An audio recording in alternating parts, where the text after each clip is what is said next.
Movie की story एक लड़के की है जिसे अपनी मिस्टीरियस गर्ल की तलाश होती है।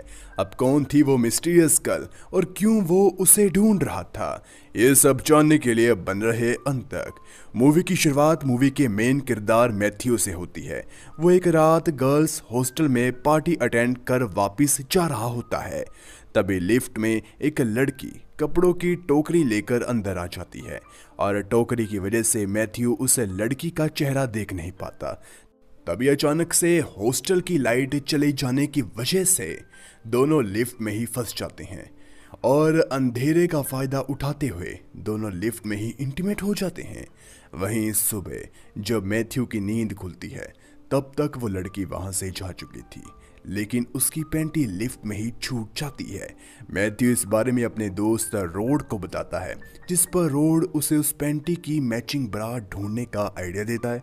मैथ्यू को भी यह आइडिया पसंद आता है और वो अपने सबमिशन को पूरा करने के लिए उस गर्ल्स हॉस्टल का मेंटेनेंस बॉय बन जाता है। वो लड़कियों के कमरे में जाने के लिए कई तरह के तरीके अपनाता, जैसे वो कभी उनके हॉस्टल में चूहे छोड़ देता तो कभी खिड़की की कांच तोड़ देता, कभी एसी के पाइप में गड़बड़ी तो कभी टेलीफोन लाइन में गड़बड़ी। इन सभी चीज़ों को ठीक करने के लिए उसे अक्सर गर्ल्स हॉस्टल में बुलाया जाता था और मैथ्यू इसी बहाने हॉस्टल में मौजूद सभी लड़कियों के कमरे में घुस जाता था और उस पैंटी से मैच होती हुई ब्रा को ढूंढने में लग जाता था। मिशन के दौरान उसकी नज़र पैटी नाम की एक लड़की पर पड़ती है जिसे उसका बॉयफ्रेंड क्रिक तंग कर रहा था। मैथ्यू क्रिक से भिड़ जाता है, लेकिन इसमें क्रिक की कुटाई हो जाती है।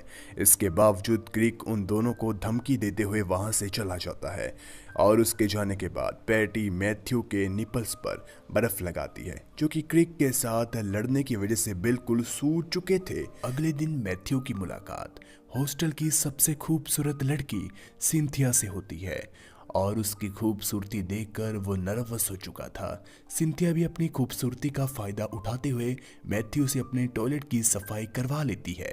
एक दिन मैथ्यू लड़कियों की टीवी ठीक कर रहा था, तभी अर्लिन नाम की एक लड़की उससे फुटबॉल खेलने के लिए इनवाइट करती है। गेम में हारने वाले को अपने कपड़े उतारने पड़ते हैं। मैथ्यू हार जाता है और रूल्स के मुताबिक अर्लीन उसकी अंडरवेयर भी उतरवा देती है, मगर मैथ्यू की किस्मत अच्छी थी। दरअसल उसका प्राइवेट पार्ट उस वक्त इरेक्टेड था, जिसे देखकर अर्लिन और उसकी फ्रेंड्स मैथ्यू से काफ़ी ज़्यादा इम्प्रेस हो जाती है। वहीं मैथ्यू ने लगभग हर कमरे में जाकर उस पैंटी से मैच होती ब्रा को ढूंढने की कोशिश करी थी, लेकिन उसके हाथ कुछ नहीं लगा था। तभी उसे डोरा नाम की एक लड़की का कमरा याद आता है, जो कि कभी अपने रूम से बाहर नहीं आती थी। कुछ देर बाद मैथ्यू ने डोरा से बात करने की कोशिश करी थी, लेकिन उसने उसमें कोई इंटरेस्ट नहीं दिखाया। दरअसल डोरा को लगता था कि उसके बदसूरत होने की वजह से कोई भी उससे दोस्ती नहीं करना चाहता। इसके बाद मैथ्यू एक लड़की के बाथरूम में टॉयलेट कर रहा होता है कि तभी एक लड़की वहां आ जाती है और वो लड़की मैथ्यू की ही फ्रेंड वेंडी थी, जो कि उसके साथ ही स्कूल में पढ़ती थी। तभी मैथ्यू लिफ्ट वाली उस अनजान लड़की के बारे में वेंडी को बताता है और वेंडी भी उस अनजान लड़की को ढूंढने के लिए तैयार हो जाती है।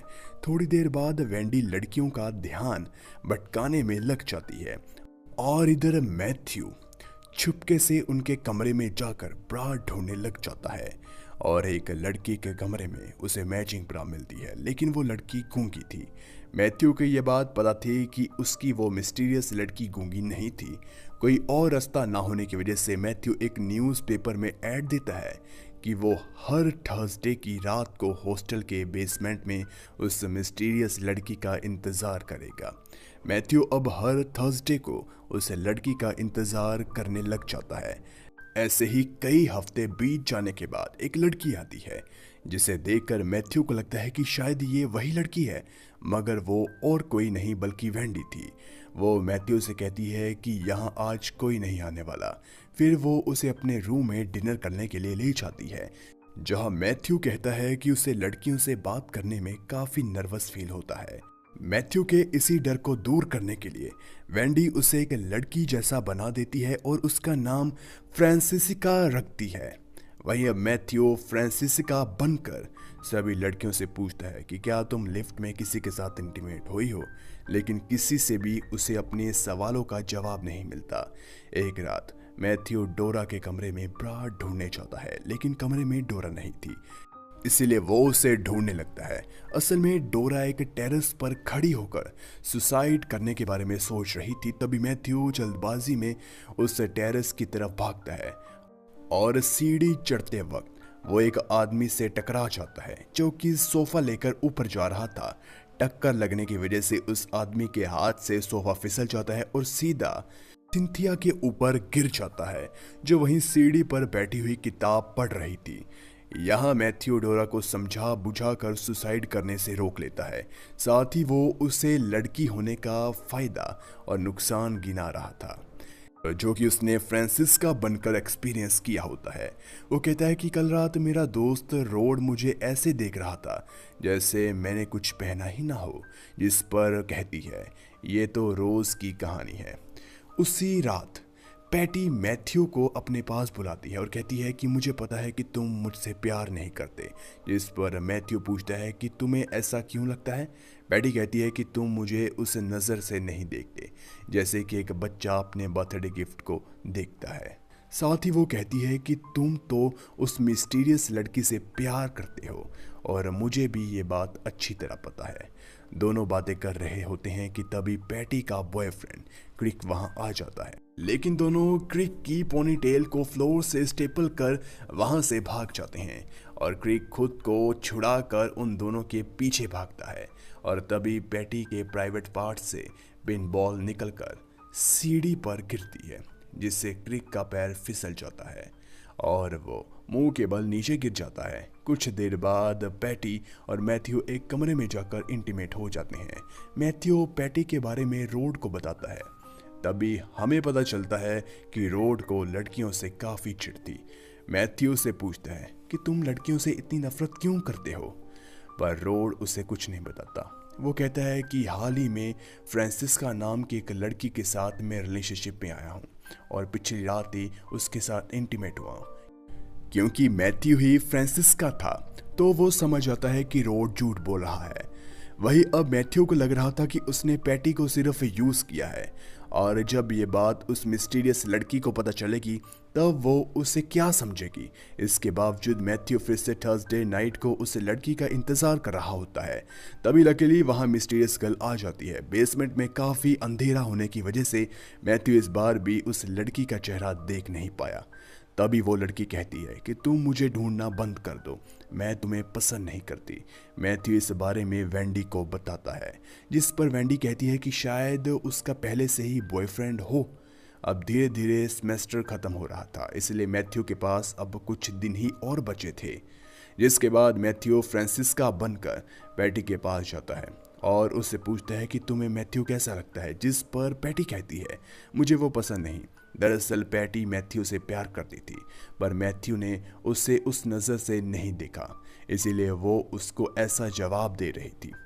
इसी बीच क्रिक वहां आकर पैटी के साथ ज़बरदस्ती करने की कोशिश करता है।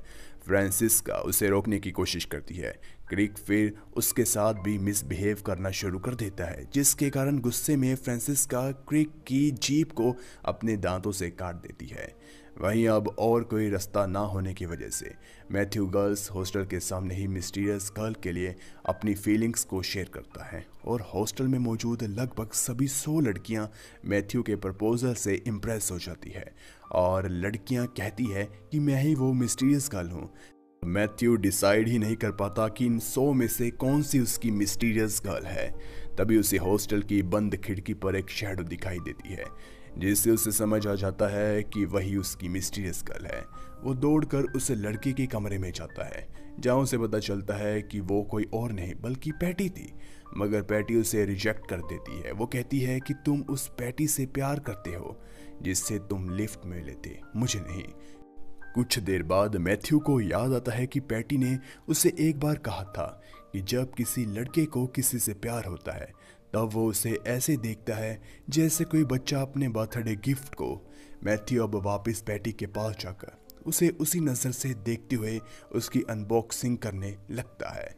जैसे कि कोई बच्चा अपने बर्थडे गिफ्ट को खोल रहा हो।